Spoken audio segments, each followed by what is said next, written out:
د ننګرهار مرکز جلال آباد ښار.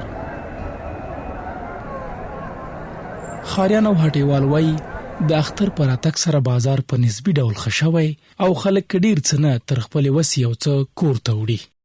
انشاءالله بازار ښه روان دی، پوه شوې، خو لږه بېکاري ورسره ده، خلک غریب دي او انشاءالله بس ښه ده، ګزاره کوي، بازار ګزاره کوي. د الله نه ناامیده کېږو نه، وخت به ډېر غواړي چې موږ دا حالات ته ګورو که نه، دا به ډېر وخت غواړي.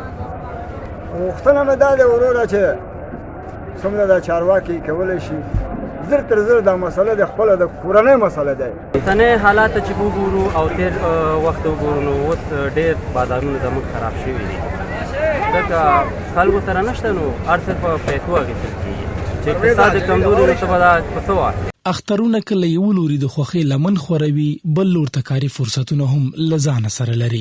د جلال آباد یو شمېر ښاریان چې د اختر په راتګ سره په کوچنیو کاروبارونو بوخت دي، دوی که څه هم ګیلهمن دي خو خوښ دي چې په زیات شمېر خلک په کارونو بوخت دي.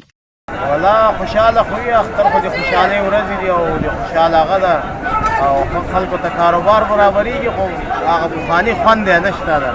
پخوا بازارونه او هغه خلکو سوداګانې کولې، بس اوس خلک خېټې ته حیران دي، کله ګوړه جګ شي او کله غوړي جګ شي او کله څوک بازار کې خوراک مراک نه کوي. موږ په دې چارواکو باندې حق لرو چې دا اقلا هفته ورځ میاشت بعد 2 میاشتې بعد زموږ پوښتنه وکړي موږ تاسو ته څه کولی شو او څه وکړو.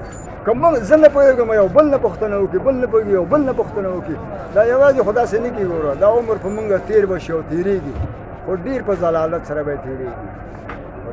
په دا ډول ځانګړو ورځو کې معمولاً بازار ګرم او د خلکو ګڼه ګوڼه ډېره وي او عام خلک بازار ته د سودا اخیستو لپاره ورځي. خو د هټیوالو په خبره وروستیو بدلونونو د خلکو اقتصادي وضعیت ځپلی، نو ځکه خلک ډېره سودا نه کوي. دوی هیلهمندي ښیي چې اقتصادي وضعیت به ډېر ژر ښه او د تیر په څیر به بیا د بازار ګڼه ګوڼه زیاته شي.